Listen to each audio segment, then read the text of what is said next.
¿Cuántas veces no has podido dormir porque te la pasas dando vueltas en la cama una y otra vez, pensando, sobrepensando en qué va a pasar mañana, qué va a acontecer? Esa ansiedad te ataca una y otra vez porque son muchos los problemas y quieres resolverlos todos porque te encuentras en una situación difícil. Bueno, hoy en la lectura de Hechos capítulo 12 vamos a ver a un Pedro que estaba en una situación muy difícil. Lo llevaron a la cárcel, vio matar a uno de los apóstoles, vio morir a uno de los apóstoles. De verdad que fue algo tremendo para él. Después que mataron a ese apóstol, lo persiguieron a él, lo metieron a la cárcel y también tenía fecha para su muerte, para su ejecución. Creo que él tendría muchos temas de ansiedad, pero hoy vamos a descubrir cómo él pudo superar esto y tú también te vas a enterar y va a ser de bendición para tu vida. Pero antes, vamos, suscríbete al canal, dale click ahí al like para que pueda llegar a muchas más personas, también a la campana para que puedas enterarte de todos los videos que se publican en este canal y todos estos estudios bíblicos que estamos haciendo y que sé que serán de mucha bendición. Comparte esto, no te lo quedes para ti solo, con demás familiares y amigos, en tus estados de WhatsApp, en tus grupos, para que todos puedan enterarse. Y desde ya le pedimos al Espíritu Santo que nos ayude. Espíritu Santo, sé bienvenido a este tiempo de lectura. Si tú nos revelas la palabra, vamos a poder comprenderla. Si tú estás en medio de nosotros, vamos a poder entender lo que nos quieres enseñar y así poder ser productivos y dar fruto como tú quieres. Gracias. Revélanos tu palabra, Señor, en el nombre de Jesús. Amén. Si tú lo crees, deja un amén allí en los comentarios, en la cajita, para que podamos hacer que muchas personas también puedan introducirse en este mundo de la lectura de la palabra y de edificación personal sobre todo. Hechos capítulo 12. Me acompaña mi Biblia textual, una Biblia que tengo desde hace muchísimo tiempo. Es una bendición para mi vida. Está rayadísima, si lo ven por acá, por el borde está bastante desgastada, es una guerrera y vamos a estar leyendo. Esta es la versión textual de la Biblia, BTX, así la puedes encontrar. Hechos capítulo 12, dice entonces la escritura: por ese entonces el rey Herodes echó mano a algunos de la iglesia para maltratarlos y mató a espada a Jacobo, el hermano de Juan. Viendo que esto agradaba a los judíos, procedió a prender también a Pedro. Era entonces los días de los ácimos, o sea, de los panes sin levadura. Y después de arrestarlo, lo metió en la cárcel, entregándolo a 4 piquetes de soldados para custodiarlo, y se proponía sacarlo ante el pueblo después de la Pascua. Así que Pedro estaba custodiado en la cárcel, pero la iglesia hacía ferviente oración a Dios por él. Cuando Herodes lo iba a sacar, aquella noche estaba Pedro durmiendo entre 2 soldados, atado con 2 cadenas, y unos centinelas delante de la puerta vigilaban la cárcel. Y he aquí, una luz resplandeció en la celda, y apareció un ángel del Señor, el cual, golpeando el costado de Pedro, lo despertó diciendo: levántate pronto. Y las cadenas se le cayeron de las manos. El ángel le dijo: cíñete y átate las sandalias. Así lo hizo. Y le dice: ponte el manto y sígueme.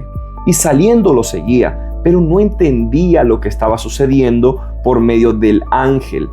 O sea, estaba pensando que era real o no era real, sino que suponía estar viendo una visión. Y pasando la primera y segunda guardia, llegaron a la puerta de hierro que conduce a la ciudad, la cual se le abrió por sí misma, y saliendo caminaron a lo largo de una calle, y súbitamente el ángel se apartó de él. Y Pedro, volviendo en sí, dijo: ahora entiendo de verdad que el Señor envió su ángel y me ha rescatado de la mano de Herodes y de toda la expectación del pueblo de los judíos.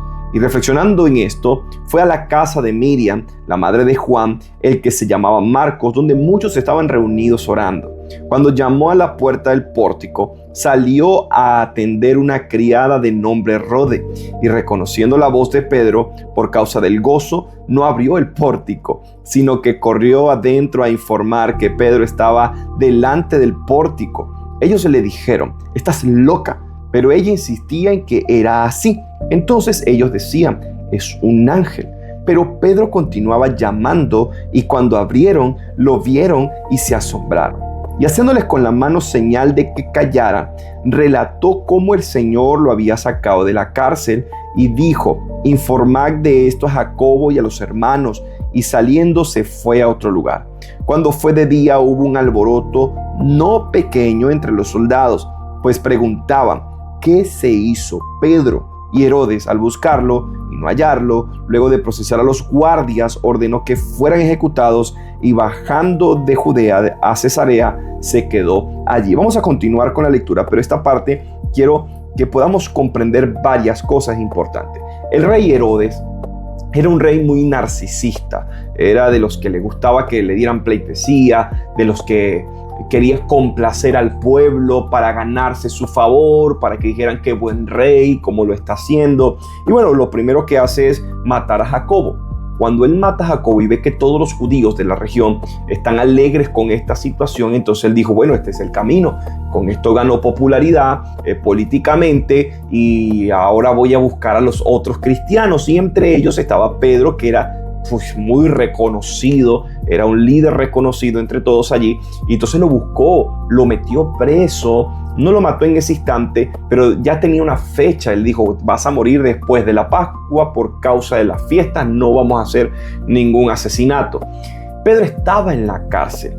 Pedro estaba allí con esa fecha en la mente, con esa fecha en su corazón de que ya iba a morir, con las cadenas puestas. ¿Qué podía hacer? Es la pregunta, ¿no? ¿Qué podía hacer Pedro en ese momento? Pero realmente aquí vemos que la iglesia comienza a orar. Cuando la iglesia se entera de que Pedro fue llevado a la cárcel, toda la comunidad comenzó a orar por él inmediatamente. Y esto es algo que nos deja una lección como comunidad, como hijos de Dios, y es que cuando tú veas a una persona, a un hermano tuyo en una situación, lo mejor que tú puedes hacer es orar. A veces nosotros queremos tomar esas situaciones con nuestras propias manos, y quizás pudo haber entrado también el pueblo en ansiedad, pero en vez de preocuparse, se ocuparon en la oración, se ocuparon a clamar por la vida de Pedro, que estaba en la cárcel. Pedro, por su parte, no dice la palabra que estaba quejándose, sino que más bien él estaba durmiendo. Estaba tan dormido que el ángel tuvo que golpearlo fuerte para poderlo despertar. Eso es lo que yo llamo paz en la tormenta. Eso es lo que yo llamo poder descansar en Dios. Porque Pedro, ¿qué podía hacer? Él no podía desatarse. Las esposas eran muy pesadas, muy fuertes. Y es allí donde nosotros tenemos que entender esta lección. Muchas veces nosotros queremos que las cosas se resuelvan, y allí viene la preocupación, viene la ansiedad a nuestras vidas, que las cosas no salen como nosotros queremos. Y esta lección de Pedro nos da a entender que no tenemos que hacer nada de lo que nosotros no podemos hacer, sino que tenemos que aprender a confiar en Dios. Díganme ustedes, Pedro podía liberarse, Pedro tenía una super fuerza como Sansón y quitarse. No podía hacer eso. ¿Qué podía hacer él? Simplemente decir: Señor, en mi vida está en tus manos, estoy aquí atrapado, y bueno, haz lo que tú quieras hacer. Creo que muchas veces tú y yo estamos en situaciones que se nos es imposible resolver. Hay cosas en tu vida financiera, en tu vida familiar, que tú quieres resolver. A veces queremos cambiar la gente, queremos que la gente responda a nuestra manera, que nuestra esposa, nuestros hijos respondan a nuestra manera. Pero no es así, no funciona de esa manera. Dios es el único que puede tener el control de todas las cosas. Queremos que las situaciones en el trabajo cambien, que nuestras finanzas cambien. Tenemos que trabajar, tenemos que hacer lo que podemos hacer. Y lo que tú no puedes hacer, no te mates la cabeza. No te mates la cabeza pensando en cómo, qué, cuándo, que si pudiera, si hubiera sido. Ya, descansa en el Señor. Pedro aprendió a descansar en el Señor. Date cuenta. O sea, aquí es donde vienen también otras preguntas. ¿Por qué un apóstol como Jacobo fue ejecutado, pero Pedro no? Pedro sí fue salvado. Y ahí donde viene uno dice: pero si los dos eran cristianos, si los dos eran apóstoles, uno fue muerto, el otro sobrevivió milagrosamente. Y es ahí donde decimos, son misterios que quedan en las manos del Señor, pero ambos decidieron confiar en el Señor. Porque Pedro, ¿qué hizo? Pedro confió en el Señor. Dios tenía un propósito y un plan aún más sobre la vida de Pedro, y decidió pues hacer el milagro, aparte de que el pueblo estaba orando por esta situación. Qué importante es la intercesión, qué importante es que en nuestras iglesias podamos tener grupos intercesores que puedan estar clamando a Dios Esto es muy importante y fíjense que después que ocurre todo esto, Pedro es liberado y cuando Pedro es liberado, él cree que está en un sueño, él cree que está soñando, él sale de la cárcel y hasta cuando el ángel desaparece, que después que salió de la cárcel es donde se da cuenta que es una realidad. Y cuando él se da cuenta de esto, inmediatamente se va a la casa donde saben que están reunidos los hermanos en Cristo. Él toca la puerta y esta hermana llamada Rode, que lo ve, no le abre la puerta. O sea, quedó en shock. Porque en otra situación tú dices, es Pedro, pasa rápido antes que te vean. No, ella se quedó en shock y lo dejó afuera y simplemente se fue a avisar a los demás. Pedro está afuera y la gente no le creía hasta que, bueno, le abrieron la puerta y de verdad se dieron cuenta que Pedro estaba allí y le dijeron, bueno, Pedro, es tiempo de que tú te vayas de este lugar porque te van a matar. Ya Herodes definitivamente quiere tu cabeza, te van a ejecutar. Así que bueno, se va, le deja un mensaje y listo, ya aquí queda y termina esta parte. Entonces aprendamos de esta situación de Pedro. La ansiedad a veces nos quita las ganas de vivir el presente. El presente. Dios está en el presente. Si tú lees la escritura, la palabra dice que Dios es el mismo ayer, hoy y por siempre. Dios está en el presente. Cuando tú ves el nombre de Dios, como es, Él dice y se presenta como el yo soy. Vamos, copia eso allí en los comentarios. Yo soy. Porque yo soy significa estoy aquí, estoy en el presente. El tema de la ansiedad es que nos hace vivir pensando en un futuro y tú no vives en el futuro. Vives en el presente. El tema de la ansiedad es que te vives pensando en el futuro y te olvidas del presente y te pierdes de los momentos maravillosos que están a tu alrededor, de lo que está pasando. Aun cuando sean difíciles, debemos aprender a confiar plenamente en el Señor. Si estás pasando por un momento de ansiedad, por favor, ora conmigo esto antes de continuar con la siguiente parte de la lectura. Señor Jesús, yo te entrego mi preocupación, te entrego mi ansiedad, te entrego mi vida. Perdóname si he estado viviendo de esta manera y ayúdame a poder caminar y cambiar confiando en ti. Sé que tienes el control de mis situaciones. A veces me desespero, a veces no sé qué hacer, pero sé que tú estás conmigo. Y si tú estás conmigo, todo va a estar bien. Gracias te doy en el nombre de Jesús. Amén. Si tú lo crees, coloca allí en los comentarios, soy libre de la ansiedad. Si tú crees que eres libre de la ansiedad, coloca allí, soy libre de la ansiedad. En el nombre de Jesús. Continuamos entonces en el versículo 20 sobre la muerte de Herodes. Esta parte es impactante porque ya van a ver, vamos a leerlo para comentar. Y estaba sumamente airado contra los de Tiro y Sidón, pero ellos unánimes se presentaban ante él y sobornando a Blasto, el camarero del rey, pedían paz porque la región de ellos era abastecida por la del rey. Y un día señalado, Herodes, vestido de ropa regia y sentado en el tribunal, los arengaba. Y el pueblo gritaba, voz de Dios y no de hombre. Y al instante, porque no dio gloria a Dios, un ángel del Señor lo hirió y expiró comido de gusanos. Pero la palabra de Dios crecía y se multiplicaba. Y Bernabé y Saulo, después de cumplir el ministerio en Jerusalén, regresaron tomando consigo a Juan, al que se llamaba Marcos. Y ahí termina este capítulo de una manera tan impactante. Herodes, un rey poderoso, regio, vamos a decirlo así, lleno de ego, lleno de orgullo, se creía lo mejor de lo mejor, se creía que era lo máximo entre los máximos, el rey entre los reyes. El pueblo grita esto, voz de Dios y no de hombre, y él en vez de tener temor de Dios, porque cuando hay orgullo en el corazón, el temor de Dios desaparece. Cuando hay orgullo en el corazón, cuando hay altivez en el corazón, el temor de Dios disminuye en el corazón del ser humano, y eso fue lo que le pasó a Herodes. Su temor por Dios disminuyó, inmediatamente el orgullo fue grande, se creyó Dios. ¿Y qué pasó? Fue comido por gusanos y fue muerto en ese mismo instante. Hoy en día, así como él le pasó literalmente esto, metafóricamente, cuando hay orgullo en el corazón, el orgullo comienza a pudrir a la persona por dentro. Yo no sé si usted ha visto alguna bolsa de basura o un animal muerto. Los animales muertos generalmente se descomponen y comienzan a salir el gusano, pero ya la descomposición es interna. La altanería, el orgullo, el ego, produce descomposición interna. Produce que los gusanos comiencen a crecer desde el interior y lamentablemente comienzan a comerse todo por dentro hasta que pierdes la razón por completo y crees que tú puedes solo con las cosas y que no te importa nadie más y que el mundo es tuyo y todos los demás viven alquilados en él y te tienen que pagar arriendo a ti. Lamentablemente eso ocurre. El orgullo destruye totalmente eso. Son gusanos que carcomen, son como un cáncer dentro del ser humano que necesitas extirpar. Si en tu corazón aviva altivez y orgullo, hoy es día de que puedas arrepentirte por completo. Todos los días haz una oración al Señor. Dile: Señor, quita el orgullo de mi corazón, quita el orgullo de mi vida.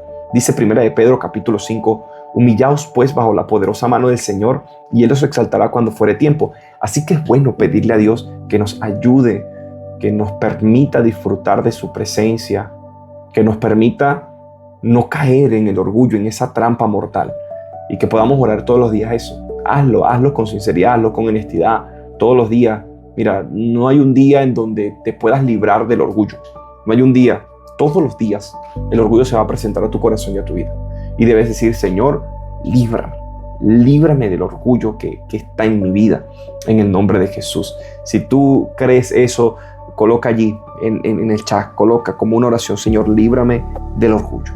Líbrame del orgullo, en el nombre de Jesús. Y bueno, una de las cosas que es impresionante, a pesar de la muerte de Jacobo y de la aprehensión de Pedro, el evangelio siguió creciendo. Dice el versículo 24, pero la palabra de Dios crecía y se multiplicaba.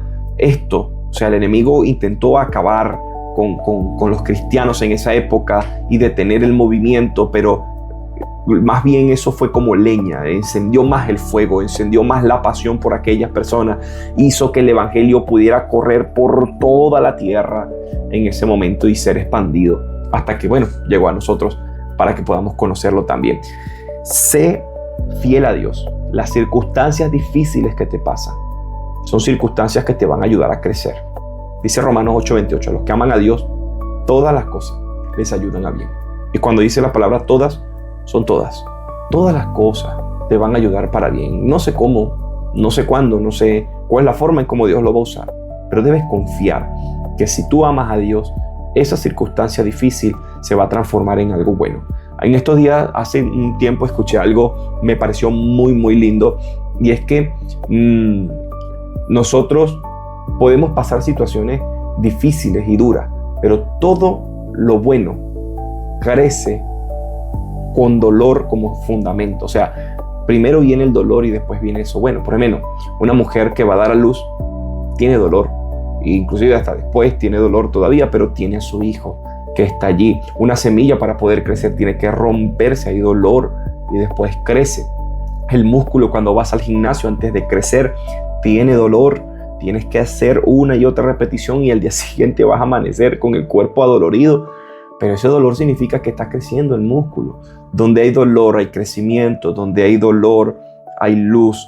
Así que entiende ahora, cambia la manera de ver el dolor en tu vida, porque el dolor de las situaciones que pase te van a enseñar a crecer, van a hacer algo nuevo en ti, van a hacer un carácter nuevo, vas a ser formado de una manera distinta, vas a crecer y te vas a desarrollar.